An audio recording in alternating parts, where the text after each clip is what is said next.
Are we live? Are we live? We are live. Wow, I think we made it. I think we got through that, like, slight delay. I hope everybody's out there paying attention, watching still. I think we're worth waiting for. I'm sure they're there. Absolutely. Yay, wahoo. I see a beast node. You are live. Thank you, thank you, thank you for that. Okay, great. Congratulations. Wow. Aw, all right, you guys. Thank you for all the support. I know you guys have been waiting long enough, and I did not mean to keep you guys waiting. We were checking all the technical audio stuff. I do have some music in the background, so hopefully you guys can hear it. All right, here we go. Let's see. It's official. I'm live. Hello, hola, welcome. I can't believe it. I want everybody to get comfy, everybody get relaxed. I know you guys have been waiting. And let's try to get through this together. I'm so ready. I've been waiting, creating, been wanting to make this virtual safe space to add to our virtual world. So welcome to my streamcast. You guys should know me. Most of you guys do. I'm DJ, your host for tonight's conversation. We're going to be here every Monday night with a new guest. Today we have Nancy. And it's going to be a powerful story to share. So you guys make sure you guys follow us on social media. Every week you'll know who the next coming guest is, what they stand for, and all their incredible stories. All right, here we're going to talk about some mayhem in our lives. This is for topics promoted in mental health, awareness, disability, hardships, and other life issues. It's a place to bring and share experiences. We want to have resources and have some important discussions. So hopefully you guys will stay and check out all the interesting topics that we're going to have coming up for the next couple weeks. Usually might be a hot button issue, could be difficult and sometimes sensitive issues. So, just want you guys to know we do put a trigger warning on the show. Discretion's advised. We do cover some difficult and content that can be a little bit mature. All right, guys. Let's see so far who's here. Let's see. I'm trying to find it live. Oh, let's get some comments up. This is the fun part. Enrique, I'm trying to find it so I can comment back.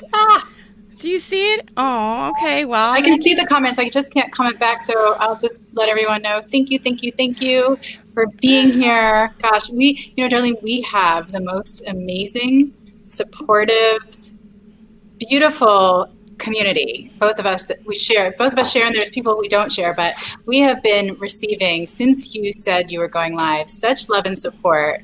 And I just want to say big old thank you. Send some love to our community and to family and friends that are joining. Really appreciate it. And I hope you guys tune in when I'm not on, because this is going to keep going, and Darlene's going to keep making it happen, and it's going to be amazing. So I don't think these guys are going to let me. I don't think these folks are going to be like, nope, get back on there. Exactly. All right. Your next step in your goal. For sure. Look at that. Everybody's saying hello. Okay. All As right, we're cool. starting, Darlene, can I just share how you and I met? Sure. Let's jump right in. Just so everyone knows, I'm pretty new to LinkedIn. I jumped on sometime in, I think it was mid-November. And we were in the comments, I believe it was of Gabe Leal's show, going back and forth, and the idea of accountability came up. And I think I put something like, I need an accountability buddy. And I said, I did too. And you said, Nancy, want to be accountability buddy? And that was it. We became accountability buddies and connected, got to know each other, and have become friends, not just accountability buddies. Yeah. Wow. Well, this is good. I'm glad you brought that up. I have, tomorrow I'm going to have to be giving a really important speech, and the topic is accountability. So I think I have some content now to cover in that speech tomorrow. You definitely do. You've been pushing me, and it's clearly working for you. Yeah, I can't appreciate and stress enough all the, friendships and connections and the network that we've built and we've created, and all the supportive people out there that are just like cheering us on. So I appreciate it from the bottom of my heart. Thank you. Man, all the love on Twitch. I love the Twitch gang. It's like, you guys, I love being on Twitch. I'm so sorry. Yay. Oh, you'll get there. It's okay. Take your time. Oh, Jackie, Joey. All right, everybody's. Let me see. Let's go. Okay, so you guys know this is. I'm going to do some self-sponsorship. You guys are new to my live stream. I'm new to my live stream. But hey, make sure you guys hit the subscribe button on YouTube. Please follow me on Twitch, Facebook, wherever you guys are checking in. It's really, really appreciated. I just, I'm usually on LinkedIn too, and I think we're streaming to LinkedIn Live. I think we have a really nice friend, I know, who's watching out for us. So I appreciate it. Thank you, Mr. Leal. Very kind, very kind. All right, I don't know. I feel like I'm flipping through all the comments. I know, trying to. You guys are. Yeah, he says I'm simulcasting, whatever. So sweet. All right. Everybody's saying hi to each other. This is so great. I love it. You guys are awesome. All right, guys. I hope everybody's getting ready. Everybody's got their earbuds in, and you guys are going to join me here for this conversation. I'm going to try to use good measure, full disclosure. I'm not a licensed therapist or licensed social worker, but I've worked in social services for most of my professional career. This live stream is really, truly to bring awareness and provide opportunity and information, as well as some entertainment, because, we got to make the best of the situation. So here we have Nancy, our very special guest. So special. Nancy, I think we're going to go ahead and start getting into it. And Sure. I just want you to go ahead and tell us a little bit about you and, a little bit about your background, I guess. Sure. So let's get to why we're here, right? Yeah, I guess we're already 7 Well, minutes I'm here, in. honestly, if we're going with the philosophical, because I was given tools and gifts that I don't know where they came from. I was given the perfect family for me. I have the most wonderful mother and father who have supported me through everything, every up and down and every crazy turn. And I have my brother and his wife and my nieces and nephews, and just people have always been looking out for me. So I'm to them. In terms of by training, I'm a speech language pathologist, and I love what I do. I work in social communication, and I help people, really be able to create community. I know that, like you said, some trigger warnings, that what I'm about to talk about can be really uncomfortable for people. And I know that it's a lot to process, and it comes at you kind of hard. And I want to just let everyone know that it's however you receive it is really okay. You might feel disgusted, you might feel anxious, you might even feel curious and have questions. I've had people scared to ask questions, and I don't really want that to be the case. I'm very open. People have asked, well, why didn't you just say something? Why didn't you say no? How come you're not more messed up than you are? So as we lead into this, just know that this is hard to talk about, but that's why I'm doing it. I really want there to be more comfort around certain topics, as do you. And the reason I made it through was to be right here doing this, to be sharing my story and helping other people. So the abridged version is that I was sexually abused by my grandfather until I was about 16 years old, at which time I knew nothing about mandated reporters, but I was at a program, somebody told an adult, and there you go. The secret that I've been keeping my whole life was no longer a secret. In part due to that, I developed, I have to say, I'm sure it was directly connected to my abuse. I developed anorexia and was anorexic for years. I confronted my grandfather when I was a sophomore in college, and then had my first major depressive episode and dropped out of college, which was really hard for me as president of my class and captain of my volleyball team, and not being in a place where I was comfortable telling people why.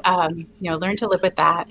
I've done a ton of therapy. I ended up in California because it was sort of my trial at life again after I dropped out. And because my brother and now sister-in-law live here, I could do that with a safety net. And so that's the nutshell of it.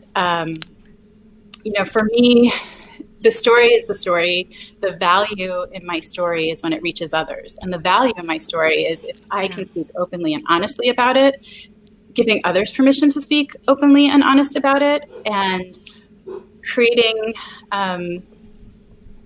comfortable discomfort, because it's not going to be comfortable.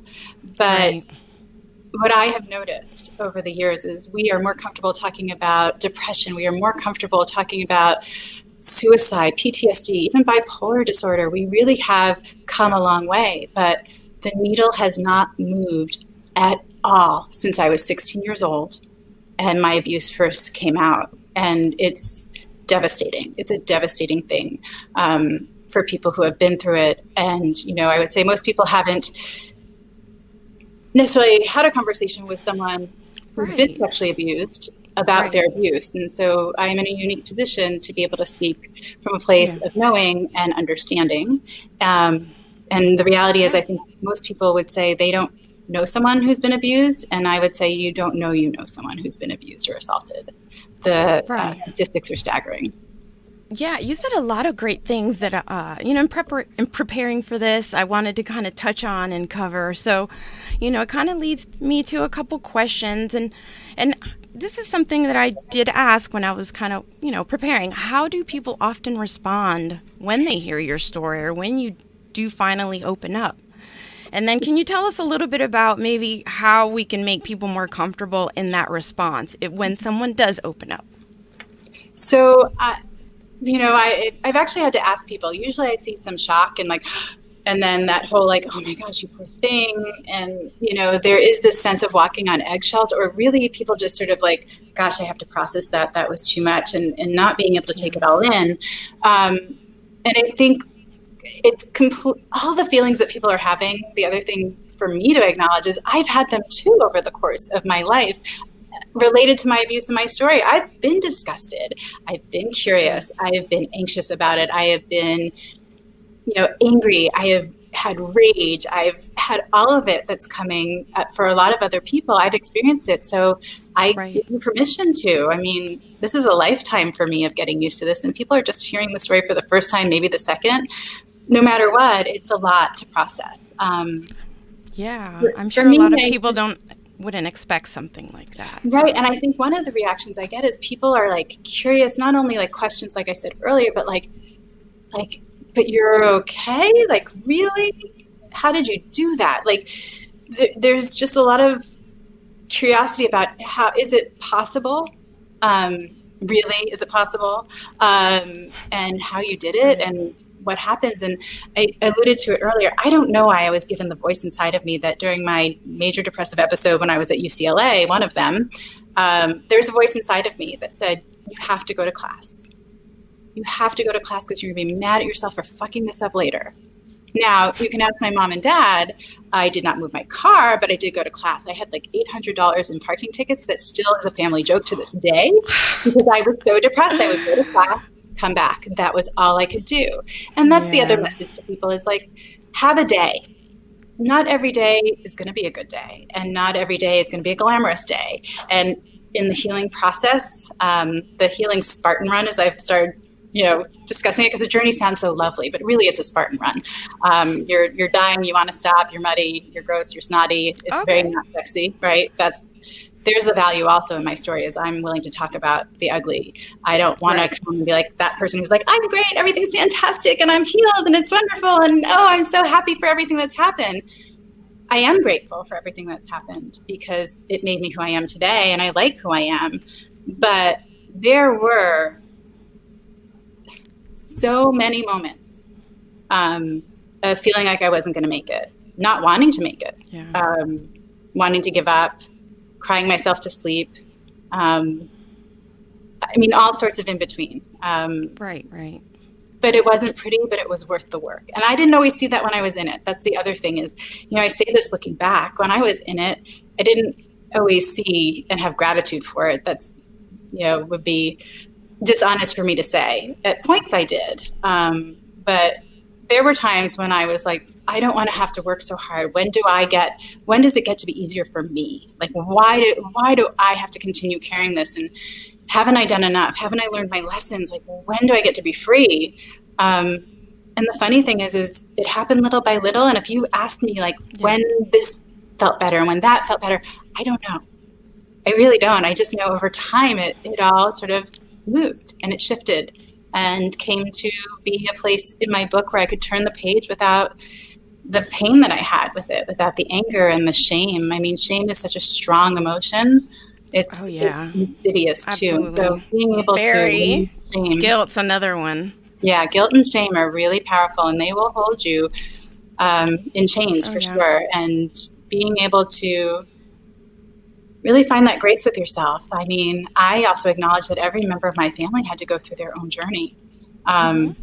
Again, a journey. They're, finding how they were going to process this and still Right. support me, my mom and dad. Man, I can't imagine what it would be like to have your child find out that this was happening with your child, feeling like you had made really good decisions, and they had. My core family was really safe and loving, but then to have to watch your daughter go through this, process your own feelings, and wake up every morning and not let her see that it's destroying anything because she feels responsible.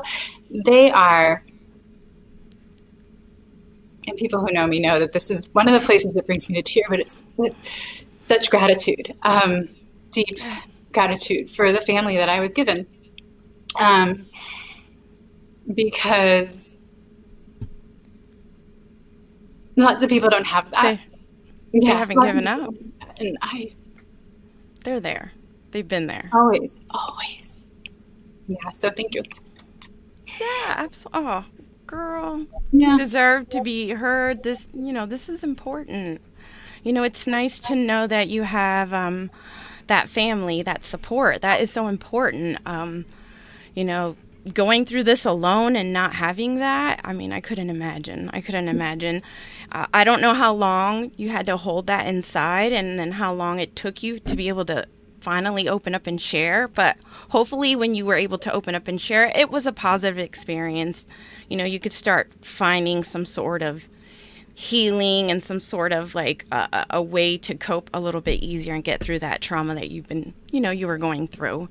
It was really ugly, actually, and that's something I also want to acknowledge. So Yeah. I had spent my whole life guarding my secret as if my life depended on it, because that's how it felt. It felt like my life depended on no one knowing. And then I went from controlling everything for it being ripped out of my hands. When it was told to an adult and they were a mandated reporter, and now the courts were involved, and I had court-mandated therapy, and I felt like I unleashed this on my family. I unleashed this, and it was just like devastating. But for the longest time, the thought in my head was, before everyone knew this was only hurting me, now it's hurting everyone. And so while everyone was super supportive, it doesn't mean that it wasn't easy. It wasn't easy. And you weren't free by any means. Right. And I wasn't ready. My mom tells a story of the first time, I think it was the first time they were at therapy with me, court ordered. And I remember it. I remember walking in, sitting on the couch the wrong way, between the arm and the back of the sofa, with my face in that crack, curled up, my 5'8" self into this tiny little fetal ball, and being there the whole time and crying and, all of that. And then when the therapist said, okay, we're done for today, it's time to go. And I stood up, and I was the person my parents knew. Like, I just was totally back to who I was. And that's because I had lived that way for so long. Who I was who I was, but there was still this other thing going on inside of me. Of course. And again, I'm blessed. There are people who are told, to shut up. It's not true. Get out. I never had that. And you hear that. That's another side of it. Like, that's mostly, maybe more likely so, that you get a lot of people that don't believe you. Yeah. And I think it's incredibly hard when it's a family member, right? It wasn't a stranger. It was a family member. And how do you navigate that? Absolutely.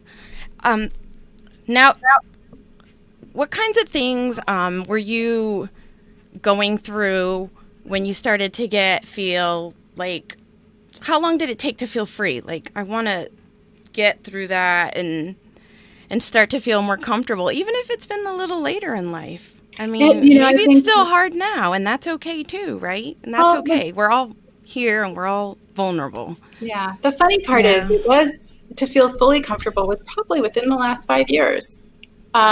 It doesn't mean that things were necessarily bad before that, but to really fully be comfortable. And I think one of the things that made me fully comfortable was finally disclosing publicly.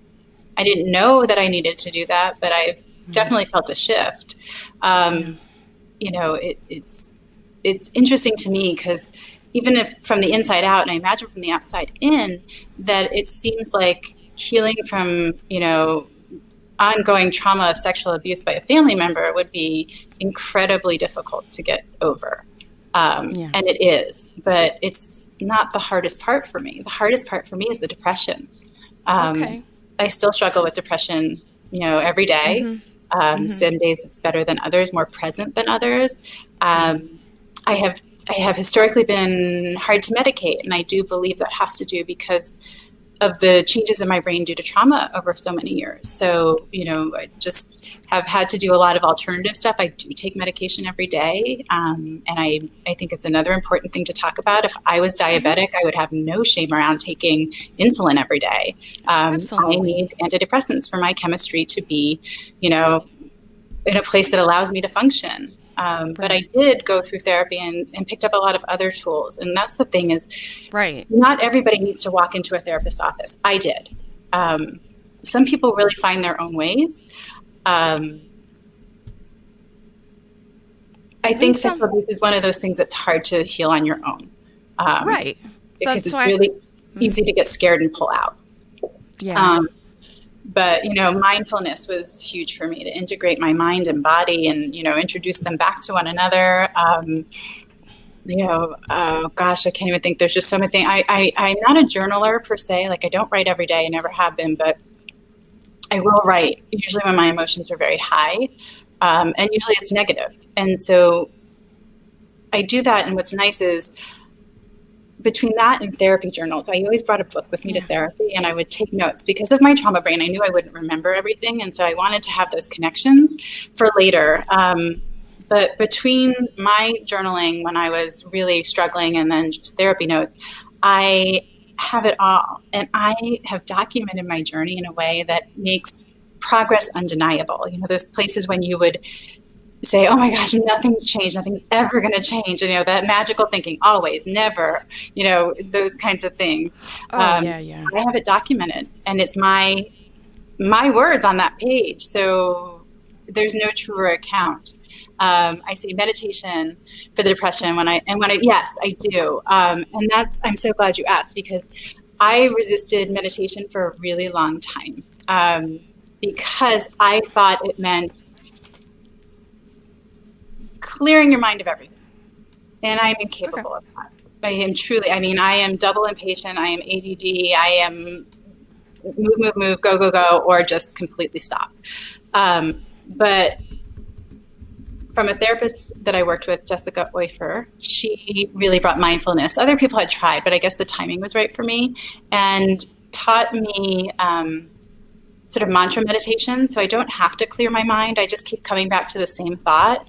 And for me, it's I on the inhale and am. Just I am, and keep coming back to it. And to also add to it that, like, for me, it's not clearing my mind, it's being aware of my thoughts and, you know, just noticing them. So I'll think about something I have to do later, and I will thank my brain and tell it, you know, hey, we'll talk about that later, you know, kind of thing, and just let it happen.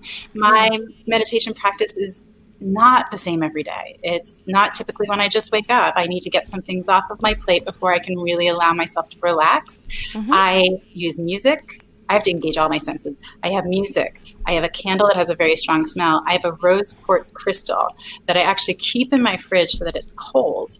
And it's very smooth. And so what I do with it originally is I will put it against my heart, right against my skin, and it's cold, and I notice it, and that focuses my attention there.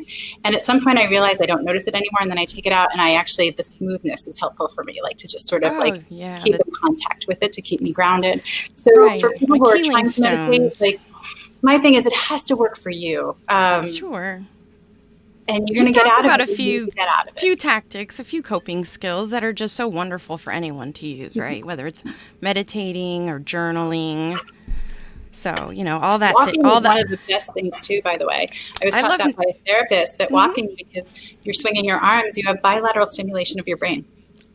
It's a great way to not just depression, but solve problems, think about things differently, integrate emotions and logic. It just is a great way to get both sides of your brain working together. So there's things that you wouldn't even think you're doing that, lots of people go for a walk when they're stuck. There's a reason for it. Yeah, right. I like going out in nature. Yeah. It's so healthy and healing. So find therapy and all kinds of things. Oh, great. Oh, I'm loving this conversation, girl. I'm so putting up all the comments for you. I know, I can't. Okay, so let's see. We talked a little bit about the depression, that part of that story. You talked a little bit about what that looks like. You talked a little bit about eating disorder. Do you want to touch a little bit on that and share a little bit about that? I'm happy to. And I know, again, this is hard for people. And I know there are people in my life that will need to tune out during this part, and that maybe have tuned out the whole time or the first part. Again, I have no judgment over that. That's the thing. We show up when we can show up, how we can show up. My anorexia developed slowly over time. And so it was first just really picky eating and then restrictive eating. And then, it got to the point where I was surviving on sugar-free candies and Crystal Light lemonade. I mean, really taking in no nutrition and no calories. Wow. Yeah. And there were a lot of thoughts that went with it. I wanted to disappear. I didn't want to exist. I wanted to disappear. That was for sure. I wanted to have control over something, what I put into my body, that had to do with what I put into my body was solely under my control. The irony is that actually that ended up controlling me in the end. And I didn't want to be noticed. I didn't want any of that. So I started really restricting and then finally, starving myself. And like I said, I'm 5'8", and I think at my lowest I was between 110 and 115, which doesn't sound like terribly skinny, but it was. I had to sleep with a pillow between my knees because it hurt when they touched. There were a bunch of things. And I started off pretty lean to begin with. So you lose a bit of me and it's a big deal. And I worked with a nutritionist, did all sorts of things. You've seen my friend Courtney here tonight. She was my friend that sat with me for 2 hours while I ate a cookie because it was homework, and truly struggled. And that was the thing. That's where it became control over me, is in getting better, you have to do the thing you're terrified of, which is eat. And while I always thought, well, I'm in control of it, here came the point where I was like, okay, I want to get better. And so I'm going to do this. And I couldn't get myself to do it. I used to chew food and spit it out. I used to, put things in the trash and ruin them on purpose and think about, and sometimes, go back and pull it out. And yes, Courtney, you're right. I hid in big clothes. I still to this day rarely wear things. Over the course of time, I really am. I love my body. I do. I have a great relationship with my body. I appreciate that every day it does what it needs to do. And I appreciate that, at nearly 48 years old and 2 weeks, I think, I look good. I do. Thank you. I'm going to celebrate my body. And I still don't really wear clothes that are fitted. There's not because I'm ashamed of my body, but it's not. You wear what's comfortable for you. Right. And no that's judgment. not about not being okay with my body. It's about, it's actually for me, respecting my body. It's not for everyone. It's really not for everyone. And I'm not judging anyone else, because trust me, I'll be out there in a bikini. That's not a problem. But, in my day-to-day life, it's it's still really there. It's something you still. Yeah, I respect my body.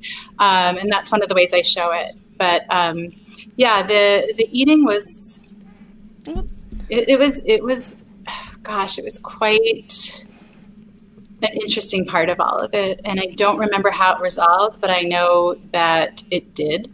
And I think probably a large part of it had to do with my grandfather's passing. We never know really how much I was safe and, had not been, abused in years and years and years, but just, I guess, in this part that I didn't know of knowing he was still out there, so to speak, was subconsciously really still an issue for me. And for me, one of the things that I also want to point out again is that, you asked me how long till I felt comfortable. There were different points where I felt comfortable, and then I'd get to another stage in my life or another experience, and I'd have to go back to therapy because I didn't have access to that before.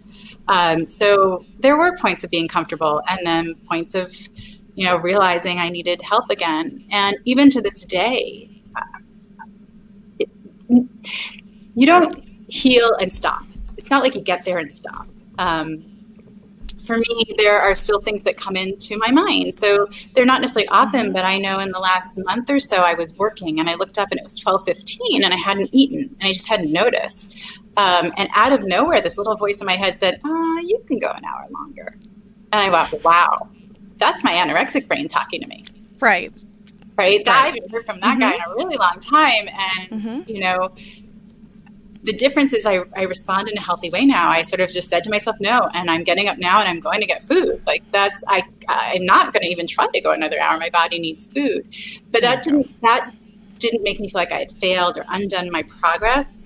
It gave me an opportunity to use my new skills and remind myself how far I've come and that I really can manage the things in my life that come up. I think so often we feel like if we have a bad day or, fall into an old habit that we've undone everything we've worked for. And it's not true. Really not true at all. Right. All it really says is that we're human. Right. You get the opportunity to put into play your strengths. You get the opportunity to know the difference between, sad and happy or, whatever those things are. We need to feel that was my journey, to feel all of it. Because when you lock away the bad, you also walk away the good. You don't get to choose which emotions you're not going to feel. So they all get, hidden stuff down in some deep, dark place inside of you. And so for me, again, gratitude, that practice of gratitude, coming back to like, I hate that I'm feeling this way again, but wow, I get to feel this way, right? But I hate it. But I get to feel that way. And that's, for me, something I have to keep coming back to is the gratitude for everything. And again, I show up here like, oh, I'm good. I know. I was just going to say, I'm like, you just always come off as so confident and happy. And, that's not always, we're not always all happy. And I show up how I am, and trust me, I'll have a bad day and I'll show up like that too. It just, new to this, we haven't had all the opportunities to find me on one of those days. As we head into winter, you will find me in those days. But I also don't want to come on here and for people who are struggling to think like, I can't relate to her. Look at her. Right. I'm nervous. I'm going to have a breakdown one Monday. I'm going to be boohooing. That's okay. It's gonna happen. It's okay. For you, and it'll make you real and relatable and we'll have that moment. Vulnerable and give other people permission. Right. I think that's the thing for me is just I'm not always like this, but when I'm here talking about my story with this community, this is truly how I feel. This is what it does for me. And I guess, what I'm going to have to do is take a video and post it on one of my days when it's not so pretty. And just remind people and remind myself, it's a good thing for me to have to look at that it's not, I mean, my thing is it's not always sexy. It's okay to post an ugly video. Yeah, it's not ugly. And I don't even know if it's an ugly video because if it's me being real. Okay. Right. I don't feel like it's ugly. Not it's ugly. Just the rough. Okay. It's the rough. It's like the rough. I like that. I don't know if I did it. I don't remember when I did it, but I used to post. I have pictures of me. I take pictures of me on the days that I cry. I know it sounds weird, but I do. And I will look back at them on days where I need to have compassion for myself and empathy for myself. And I have shared them before. I don't know if I have recently. I'll have to dig some of them out because that's just as much me as the person you're talking to right now. I am honest. I struggle with depression every day. I don't greet the morning happy and ready to jump out of bed. I get there and I get going and I keep pushing. But I try to use the language today I get to get up. Not that I have to, but I get to wake up. I really do get and try and choose to. Yeah, I choose to. I get to. I have the option to choose. So many people don't. I go to a job where I'm getting paid in the middle of a pandemic. I get to do that. People don't get to do that. So again, to me, it connects back to that gratitude. And I am a big reframer. So reframing my thoughts for me is really important. It could be 99 reasons why it isn't good, and there's one that it's good, then I need to come back to the reason it's good. That's great. Reframing is such a powerful tool to use to help us get through hard times. Changing the language. It's something I struggle constantly with. People catch me and I'm like, you got to stop saying that to yourself. Saying those things because you believe them. So yeah, I have to work on the reframing myself. And it happens little by little, and you just catch certain words. I make a conscious effort not to use need, want, hope, wish, because some feel like they're coming from a place of lacking, and I'm not lacking. There's so much abundance in my life and all around me. And others, hope, wish, give it this sense of being out of my control, and it's not.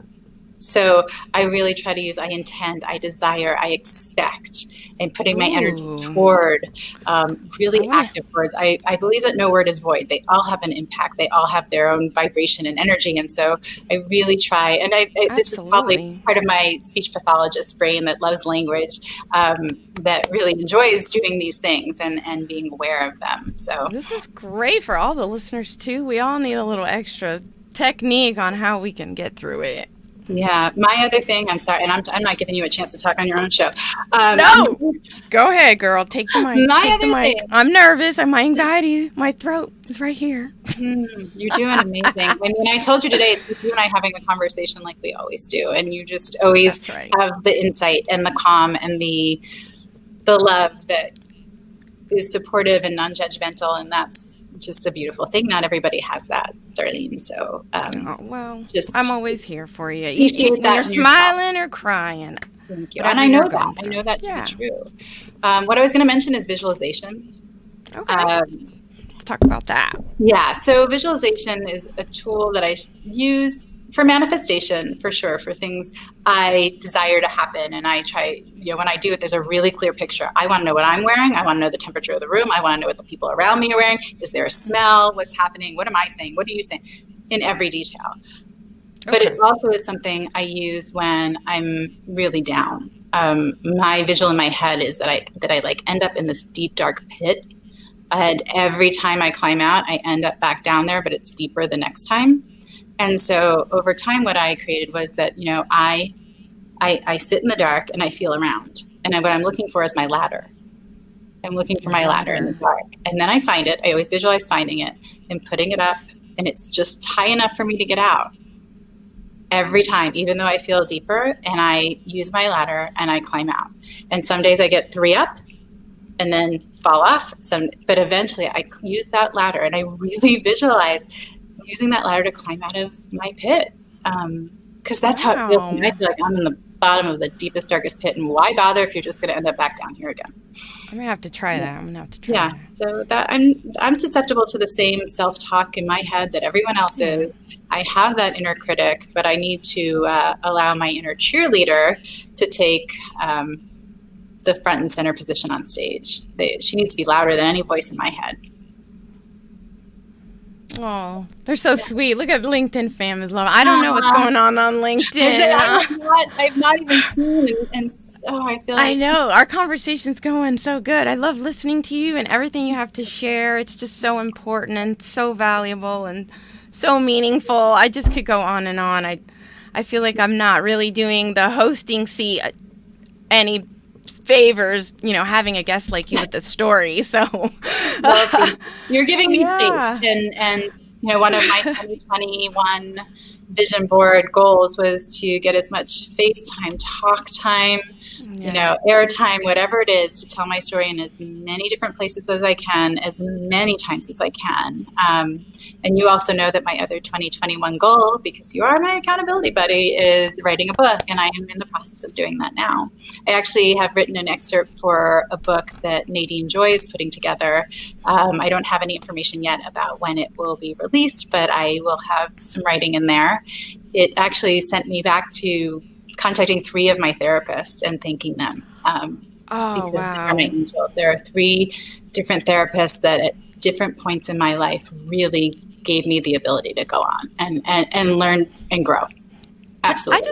I want to add one thing, because I love therapy and I love mental health. And sometimes I promote mental health therapy, talk therapy, psychotherapy, all the different approaches there are. There's something out there that can really help you, to kind of get you to start processing what you need to process.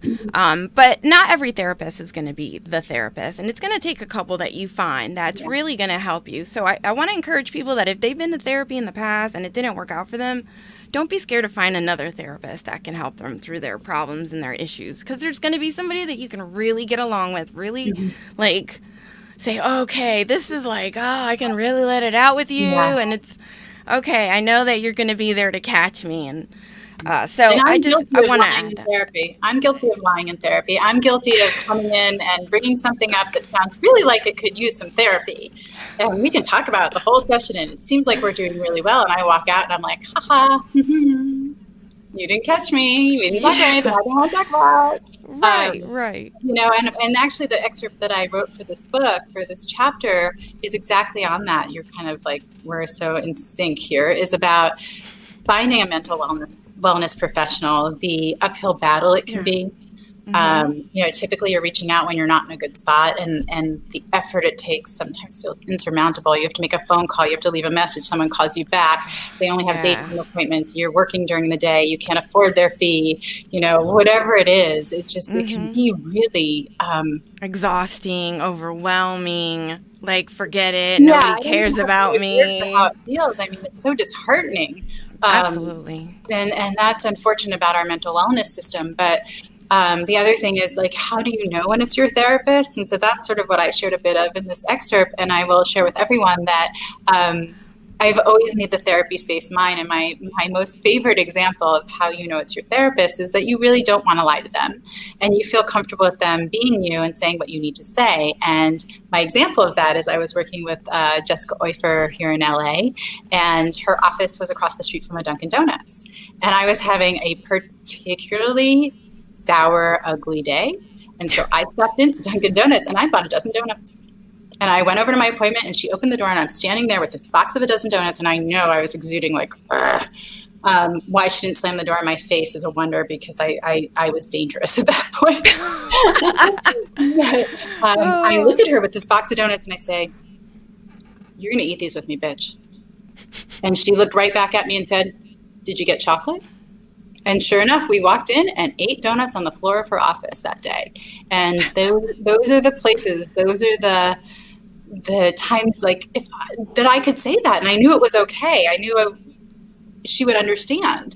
And she would, oh my God, and she let me be shitty. She just let me be shitty. And I needed that, because one of the things you have to learn is to be able to be shitty, be with yourself when you're shitty. I'm serious. It's so hard, right? We all know. Nobody likes to be alone with themselves when they're shitty. Well, you get better at it. I actually am so grateful because of the work I've done. The pandemic, I live alone with 2 cats. You can insert the crazy cat lady, comments here. But in all the quiet, I've actually been okay. I've been comfortable being with myself. I've turned the TV on a handful of times, other than watching some news stories. I think I've watched a football game, a hockey game, and maybe 3 episodes of something. I don't need the distraction like I once did. I actually am okay being, which is sort of... I'm sorry. Teresa. That's Teresa over there. Oh, gosh. Well, thank you. You can be mine. I'm always looking for help. Feel free. I think Nick was offering donuts. Oh, come on. We could do the donuts. Absolutely. But yeah, I haven't lost my train of thought, but it was worth it, Teresa. Thank you. Oh, I know, right? It's late here. I'm on the East Coast, so I'm donuts. Get ready for bed. That sounds good. That sounds good. Yeah. Somebody recently asked me what my favorite thing for dinner is. Tim Stone did, and I said cookies and ice cold milk. Oh yeah, why not? Of course. My favorite thing. I don't really let myself do it that often, but it is absolutely my favorite thing for dinner. Sorry, Mom. Nice, yeah. Plug the ears now, Mom. Now you don't. That's what you don't want to hear. My mom and dad know I mean, I talk to them about everything. I really am blessed to be able to do that. And Yes. they have gifted me the ability to listen and not judge and support. I mean, your daughter calls from California when she was only supposed to be here for 6 or 8 weeks and says, you know what, I think I want to stay. And they go, okay, what do you want us to send you? Yeah. That was it. That was the conversation. That was it. Okay, well, I just want to cover a couple things real quick because you're talking about something that's so important. No, this goes right along with like your relationship with your parents. So, this is something that we're just going to kind of start slowing down the conversation with all the, heavy stuff. And I just want to cover like, how we can protect children, how we can, be available if be a source, someone that you don't know. There's lots of stuff going on and you want to be able to make yourself available. So I just think it'd be important, on making sure that we share with the audience like important things that we can do to protect them. We can, talk to them. We can be a trustful person, let them know that we're there to listen. Do you want to share anything on building, encouraging adults on how to be available for children that they might know or I would love might to. come into contact? I don't have the degree in this. I have my experience, but I can share. Yeah, sure, yeah. But it's funny because therapy was my best tool in undoing it, but the best tool we have in general is not allowing it to happen in the first place, truly. Right. And so one of the things I say to people is, whether you're a parent, an aunt, an uncle, whatever, send their literature shout out there. Okay. Raquel and Brian. Brian, is he in comment jail again? Because I saw that he couldn't comment. Is that Tim said something like that? But when talking to kids, like use the words, use vagina, use penis, have a conversation about how their body is theirs. And the real word. Right. Use the real words. And you have to be comfortable talking about it, right? That's part of it. If you have to look at yourself in the mirror and say, hey, if anyone ever touches your body and you're uncomfortable, if it's your vagina or, whatever it is, however, I think a lot of people are scared that they have to have a conversation about sex with kids at a very young age in order to protect them from sexual abuse. When in my experience, that isn't the case. It's really, you just need to tell them they have ownership of their body and be ready to receive anything they tell you and let them know you want to know. And again, even if you're not ready, as adults, to really push you aside in the moment. You can deal with your feelings later, and even just building a relationship with them, right? Well, like and that's the thing. Talking with them, even talking about boundaries, just talking about boundaries, and talk with kids honestly. Validate their feelings every step of the way, and then when they come to you with something that's bigger and badder, then they know that that's what they're going to get. They're going to get that validation, and it's not mine to. Don't question, don't ask questions. Just hear and be with them, and wow, that's a really big feeling. I can tell. Right. If you want to talk more about it, we can. Whatever it is. Just talking about the body, just like you said, talking. Let's see, even from an early age, right? We can't shy away. I mean, the potty training, you're talking about it. It's important. Absolutely. And that whole idea of if you ever feel uncomfortable, it doesn't matter if it's someone in our family, if it's your teacher, someone you don't know. If you ever feel uncomfortable, you tell them no. And then you go tell an adult immediately. You come back to me, you come to whomever. Hopefully you can find safe people. You don't want to send them to someone who's going to have some sort of reaction that's going to, cause more trauma, but but then you come and tell me immediately. I think we need to talk about all of it: depression, suicide. I mean, sex, alcohol, drugs. The more we're talking about, we could go on and on. I know. Exactly. You need to be sneaking around if you can actually have the conversation. I mean, my family had lots of interesting conversations across the dinner table. I remember at one point, and my brother's 4 years older than me, so I don't remember exactly how old I was. And somehow the word foreplay came up, and I was like, but what? But what? And I got so upset, and they explained it to me. I was like, oh, okay, thank you. That's all I needed to know. Now, I can be part of this conversation. Yep. Yeah, you got to have those talks. You got to start with them young. You got to let them know that you're available. You got to let them know that you're going to listen and you're not going to not believe them. And one of the greatest gifts I was given was, the permission to walk through a door of a therapist's office. Right. Absolutely. So, making that available, making that not something you have to be ashamed of, even with medications or, whatever the therapies are, alternatives, whatever it is that's going to work, that your mental wellness is a priority. Absolutely. All right. Man, this is great. I'm having so much fun with you. Thank you so much. So many great conversations happening in the comments. It's I'm across all the different platforms. Going back through because I have to respond to everyone. Although the ones that were on Twitch and YouTube, guys, I'm sorry. I'll try and figure it out. I know. Oh, okay. He's got to get going. All right, Gabe. He's got to go. Oh, he's got his show. Yeah, he's going to fire up his show. We got to close it up and head over there. Yeah. Absolutely. Yeah. So we talked so much about so many things, and I just want to thank you. Is there any couple last things you want to? I'm going to give you a couple more chances to share, but closing out that important stuff we were just covering, the conversations with kids, being available. Preventing, listening, coping. We've covered so much things. And if you're not sure how to talk to your kids, reach out to someone. People will help. Call a mental health, mental wellness professional. And for me, the only other thing I will do is I will get back around and drop all my contact information into the comments. Because if there is someone listening tonight that would like to reach out or has a question, or I always say to people, you can connect with me and you don't have to reach out until you're ready or at all. You can just follow along and know there's someone there that is open to sharing your experience with you without judgment and in a really comfortable way. It's not going to make me uncomfortable. It's not going to upset me. I will be empathetic to and compassionate with your story, and I will thank you immensely if you share it with me, because that's a gift. And to trust me enough and feel comfortable enough, I'm so touched and grateful when people do that. And it's a gift for me in the sense that I share my story and I know it's helping people. But when I actually connect with people who've heard my story and it's made a difference for them, it's just really powerful.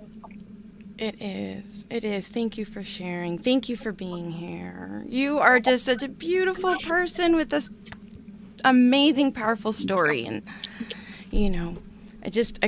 everyone's giving you so much love. Hold on. This is amazing. That one was for you. And it's true. Like, this is the beginning of like a lot of these important conversations that you're willing to have and put out there and give people a place to have them.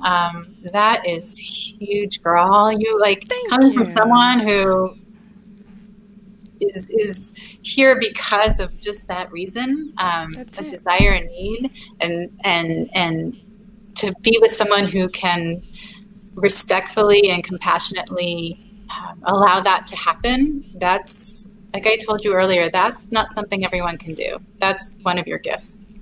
Thank you, Nancy. I couldn't have had somebody better. I needed you here. I needed you, girl. You made this so easy. You made this so easy for me. So thank you. Pleasure. Okay, gosh. Let's see. We've been going around 52 minutes. Wow, we did a good job. This is just so much love to the community out there. Oh my gosh, I'm so blessed.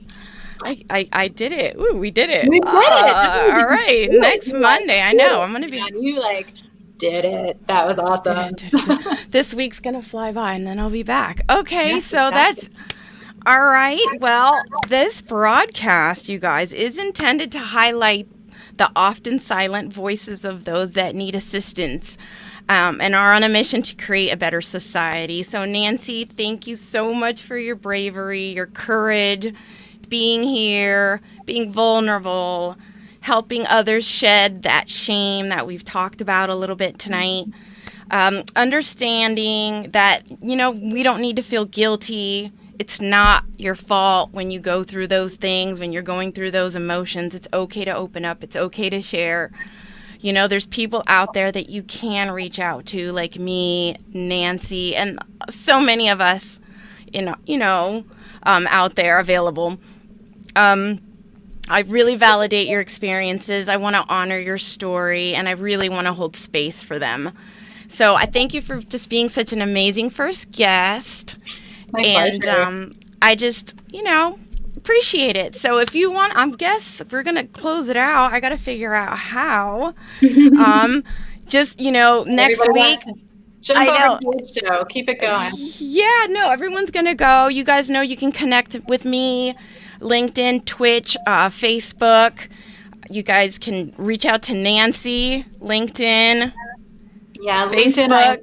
LinkedIn, I'm Nancy Barrows. Yeah. Instagram, I'm Vibing with Nancy Deborah. And on Facebook, I'm Nancy Deborah. I work in public education, so using my name on certain platforms in full is not really my smartest move. So I apologize for having to chase me all over the place and find me.